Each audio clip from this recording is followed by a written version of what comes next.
Hello, welcome to today's video, which is going to be the next installment in the No-Novelty review series. And today, we are talking about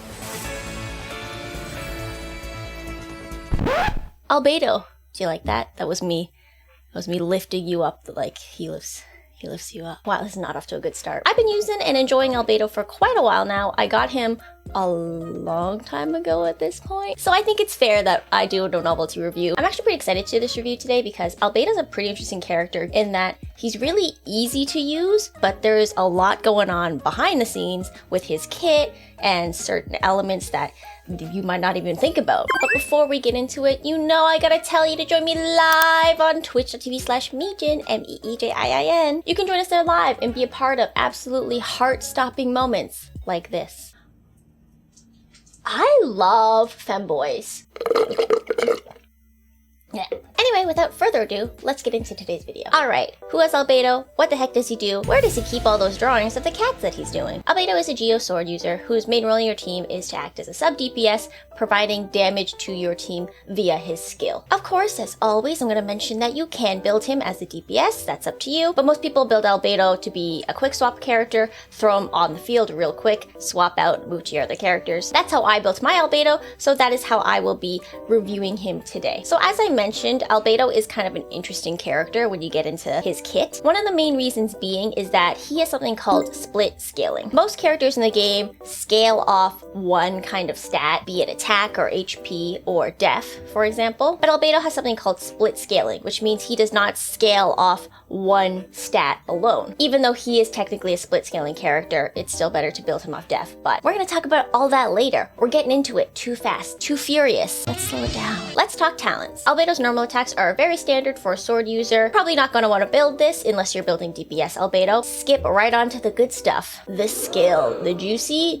skill. This is where Albedo's kit shines and what most people build him for. Albedo's skill scales off his def. He creates something called a solar isotoma. I might just call it the flower. If you hear me call it the flower, that's what I'm talking about. As you can see here, you can either press or hold the skill. This can be useful because if you place it too close to an enemy, that can break it, or you place it too close to another geo construct, then it can break. So sometimes you want to hold it just to place it, but usually just tapping it is quick, easy, and good enough. As you can see here, when you hit an opponent within its AoE, you'll generate something called a transient blossom. As you can see here, you can only generate them every 2 seconds. This 2-second cooldown is limited to the transient blossom itself, meaning that you could throw an Albedo skill, hit an enemy with a normal attack to generate a transient blossom, then throw out another skill, and then throw out another transient blossom by hitting the enemy. So technically you could be doing that faster than the 2-second cooldown allows. That's a sweaty kind of gameplay mechanic thing that if you want to really maximize your rotations, you can do. Another thing to note is that transient blossoms are only generated when you damage an enemy, meaning that if you hit an enemy who has a shield, for example, you are not going to proc any transient blossoms. But fun fact, they can be triggered from the pulses of Zhongli's pillar. This means that if you're running both Zhongli and Albedo together, it's a good idea to kind of place their constructs not too close, but close enough that they can resonate off each other. We're going to talk about that more later in the team comps. It's called a microwave. Another amazing thing about transient blossoms is that they have a 67% chance to generate a geoparticle. Now I know that this may not sound amazing on the surface, but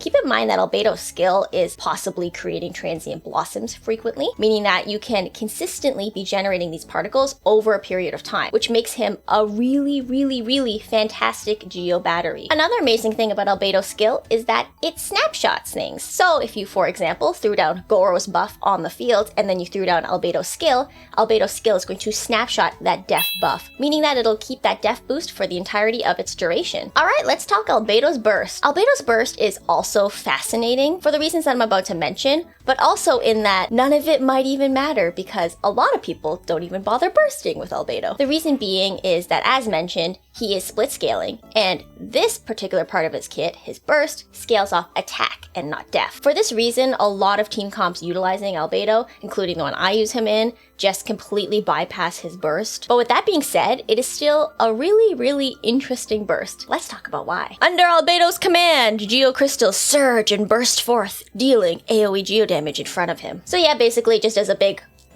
of geo damage. Not super impressive, especially if you're not building him off attack. This is the impressive thing, Fatal Blossoms. As you can see here, 7 Fatal Blossoms will be generated in the field of the skill, bursting violently into bloom and dealing AoE geo damage. So the reason Fatal Blossoms are really interesting is because they are pseudo-quadratic scaling. Now I talked about quadratic scaling in my Venti No-Novelty review. Check that out, by the way, if you want. I go over a lot of stuff in that video that is relevant to not just Venti, but a lot of other characters, including quadratic scaling. Basically, just to sum it up really quickly, most of the characters in the game do linear AoE damage scaling, but a couple do something called quadratic scaling. Basically, linear damage scaling is going to be your base damage times the number of enemies you hit, whereas quadratic scaling is going to be your base damage times the number of enemies you hit squared. However, the only character who could, in theory, exponentially keep doing this is Child, aka Tartaglia, aka Tartigly Wiggly Biggly, and the other characters who do it, Ganyu, Ayato, and Albedo, are kind of capped in some way with their quadratic scaling, which is why I'm referring to them as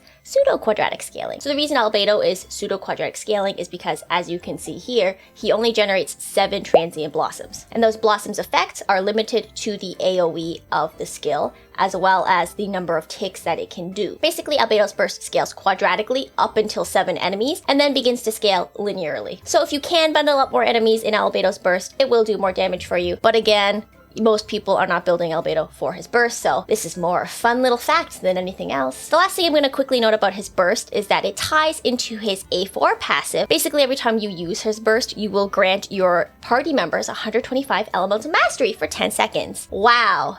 That's a great passive for a guy who is mostly used in geocomps where elemental mastery is not that useful. No, but seriously, this is not a really practical passive for a lot of Albedo teams. That's not to say it's useless. You could absolutely put him in a team where you're trying to kind of get the most out of this passive. Although 9 times out of 10, there's going to be a character who is better suited to that kind of support role than Albedo. Jumping back a little bit to the A1 passive, Calcite Might.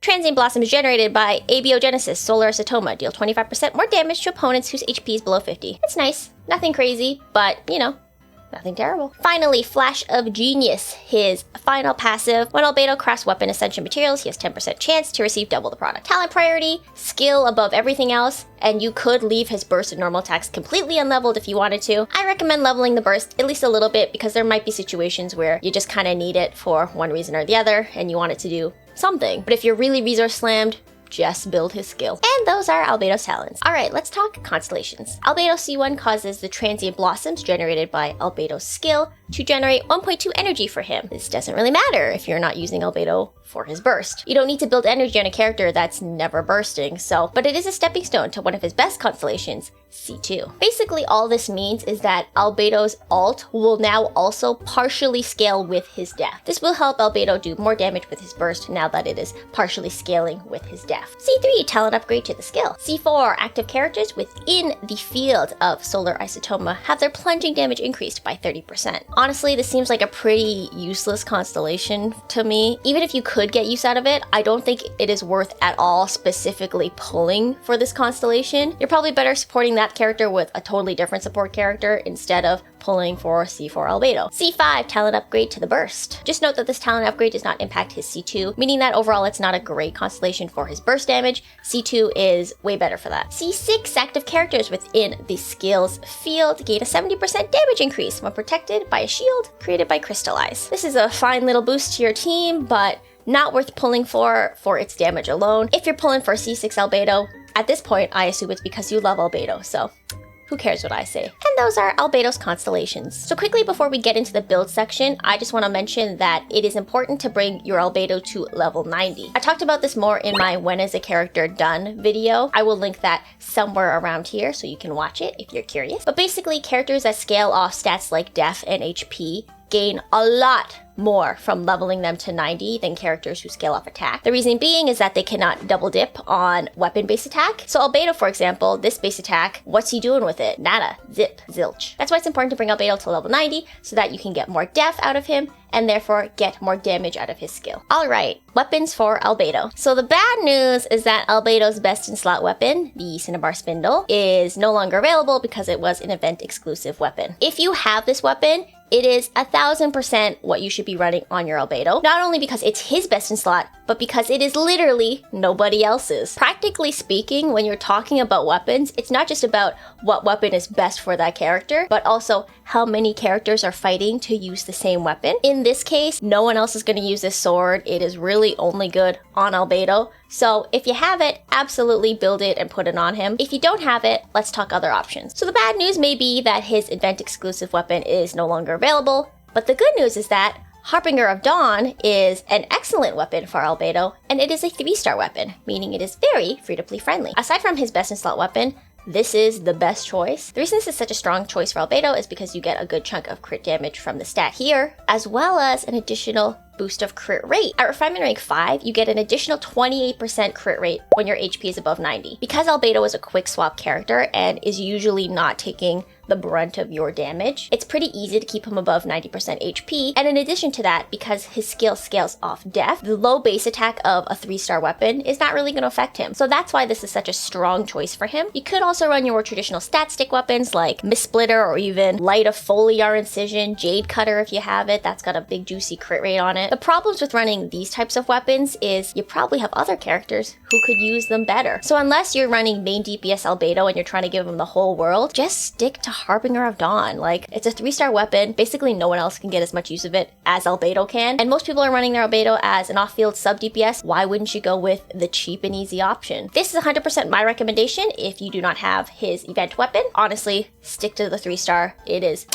really, really good. All right, let's talk artifacts. The great thing about a lot of people not using Albedo for his burst is that you can completely ignore ER requirements. This frees up a lot of room for more crit stats, more def rolls. So Albedo's best in slot artifact set is by far the Husk of Opulent Dreams. His skill can snapshot this 4-piece effect here, so that's really, really nice, as well as getting, of course, the 2-piece bonus, which is a nice def boost. If you absolutely do not have a full Husk set to give Albedo, you could do a 2-piece situation with 2-piece Husk and 2-piece Archaic Petra. With this 2-piece, you get a 15% geo damage bonus, so you could pair that with 30% def from the Husk. The problem with both these sets is that they're not really resin efficient to farm unless you're looking for both sets. Despite that, I will say, I think you should farm a full Husk set for your Albedo. There's just no way around it. This is his best in slot, and he doesn't have many other good options. Like, sure, you can slap Noblesse on Albedo to support other characters, but 9 times out of 10, you're running Albedo for his sub-DPS off-field capabilities, not the support that he can give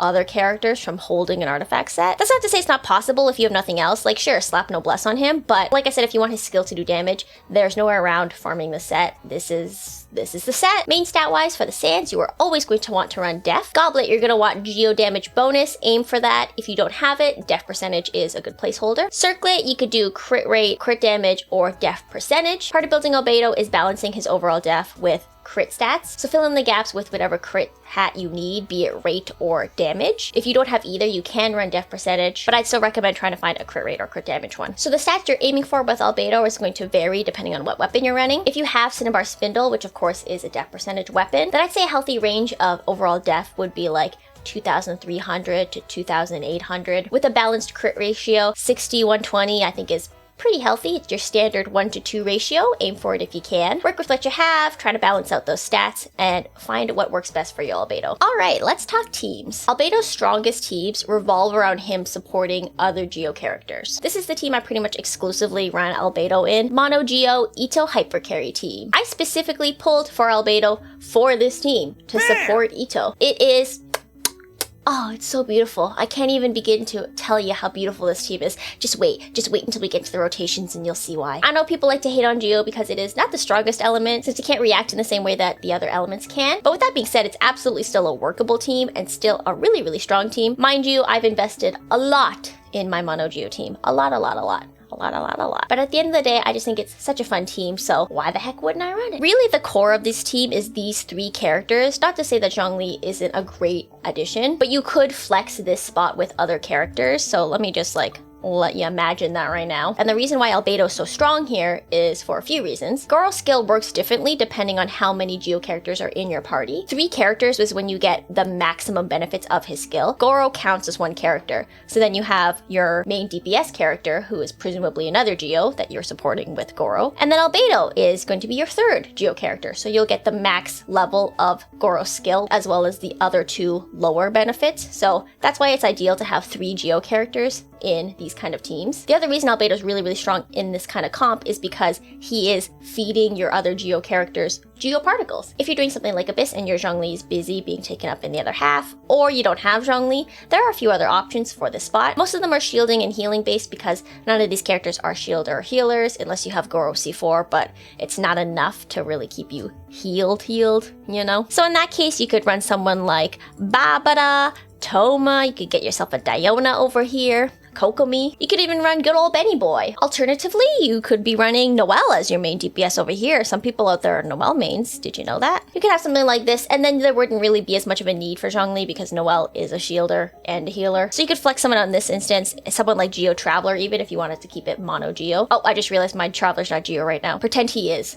Okay, now we're Geo. This is the core of a microwave comp. Basically, all you're doing is putting Geo constructs on the field close enough together so that they can kind of pulse off each other and basically just cause each other to do damage. This spot here can be flexed with just about anyone because a big chunk of the damage is coming from the microwaving, so you could choose whoever. Just that I'd mention that. It's a different little play style if you just want to try it out for fun. As for other team options, even though Albedo's strongest comps is with other Geo characters, it's not to say that you can't throw him in pretty much any team where you want some good off-field sub-DPS damage. In a comp like this, you could also be getting use out of his burst because you could grant your party members that nice EM boost. While a boost like that is pretty useless in a Geo comp, it is not lost in a character like main DPS Bennett, who could be vaping with Xingqiu and getting bigger vape damage from the nice little boost of EM. So this kind of comp is possible, just throwing it out there. Alright, let's talk Albedo pros and cons. Obviously, the biggest pro to Albedo is his skill. His skill allows him to do really, really good off-field damage with an incredibly low field time. In addition to that, he's a great battery for Geo characters with his skill generating those particles. He also has a very, very free-to-play friendly weapon option, the Harbinger of Dawn, making him very accessible and easy to build. As we discussed in the Constellation section, a lot of Albedo's Constellations aren't really life-changing. He's a really, really solid unit at C0, and you don't need Constellations to make him workable or playable or really even that much stronger. In fact, I would not recommend pulling for any Constellations at all for the average Albedo haver. In addition to that, he does have a pretty unique skill in that it can be used for exploring purposes off the battlefield. And of course, the final pro that we cannot leave out when discussing Albedo is that in English, he is voiced by Koi Dao, National Treasure. So the pros list is pretty extensive, but let's talk cons. The first con, you raise me up even when I don't want it. Yeah, so as I mentioned, the flower can be good for exploration purposes, but I'd say 9 times out of 10, you don't want to ride the elevator to heaven, and you just want to get off as soon as possible. So in those cases, it is more annoying than useful, but you know, c'est la vie. Probably the biggest real con is that Albedo is not the most versatile of sub-DPS characters. In a way, he is a versatile character because you can throw him in a lot of teams and just have him do good off-field damage. But the problem is the more characters we get, the more characters we have to fill certain roles in certain team comps. And Albedo is not going to always be the best choice for those comps. So even though he can work in them, he's still strongest with other Geo characters. To tack on to that, that makes his 4th Ascension passive kind of useless if you're just running him in a Geo comp. Also, if you're not careful with his flower, it can break, which is not amazing because that is literally the source of his damage. The other con I could think of is that sadly his best in slot weapon is currently unavailable, but like I said, with Harbinger of Dawn, you're not strapped for options really. And finally, Albedo's split scaling can make his C0 kit feel a little at odds with itself. Makes him kind of interesting, but can be a con. Alright, I'm gonna do a little bit showcase using Albedo in my favorite team, the Mono Geo Itto Hypercarry team. The reason I love this team so much is obviously I'm an Itto main. I love Itto's playstyle, of course, but this team has the most beautiful rotation, and I hope you see what I'm talking about when I show you. Just a note about why I skip Albedo's burst is not that Albedo's burst does no damage, it does some damage, but the rotation time is so perfect that if I use Albedo's burst, it will start to throw me off more and more and more as each rotation goes on. Obviously, this is going to matter less in situations where you just kill everything right away and you don't even have time to get into another rotation. But in endless mob type situations where you're just going continuously, it becomes more and more and more of a damage loss because I'm losing out on those tight rotations. Ito's going to do more damage than anyone, so if I can keep the rotation as tight as possible and keep Ito on the field for as long as possible, then the overall damage I'm doing is going to be better than if I include Albedo's burst in that rotation. You know what I mean? That's not to say I never burst with Albedo. The few situations I do is when I'm fighting an enemy with a shield, for example, that I cannot get any particles off of. In that case, I will burst with Albedo just to fill in the gaps, or also particle funnel to Ito if I can. But 90% of the time, I do not use Albedo's burst.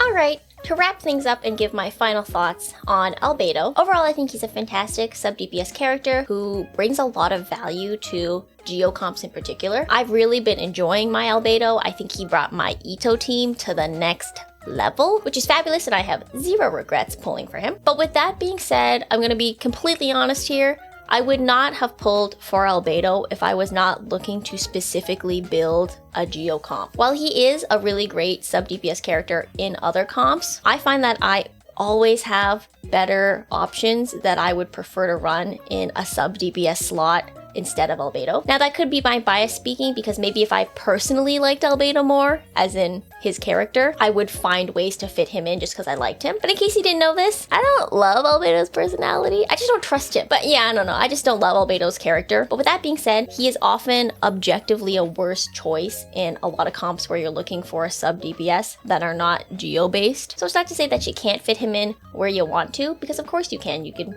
play with any character you want. But if you're looking to build strong Abyss teams or meta teams, he's not going to be an amazing option for really anything other than a geo-based comp. So for that reason, if I was not a disgusting, dirty little Ito simp, I wouldn't have pulled for Albedo. Love his playstyle, enjoy him a lot, wouldn't have pulled for him if I didn't need him in a very particular comp. Does that mean that you should not pull for an Albedo? Of course not. The number one reason to pull for a character is because you like him. So even if you have absolutely zero other Geo characters that you can run with an Albedo, but you still love him, pull for him. So I think that about wraps it up for my thoughts on Albedo. As always, I hope you enjoyed this video and found it helpful. Once again, you can join me live on twitch.tv/Mejin, M-E-J-I-A-N. You can see my Albedo live in action for 0.2 seconds when he's on the field before I swap him out off the field. Thank you so much for watching, and I hope to see you in the next one. Bye! Alright, that wasn't great, and therefore have his skill do more burst. What did I just say? Linearly. Can I Google that so I can hear how to say it, please? Oh my gosh, I'm a fool. English is my first language. Linearly.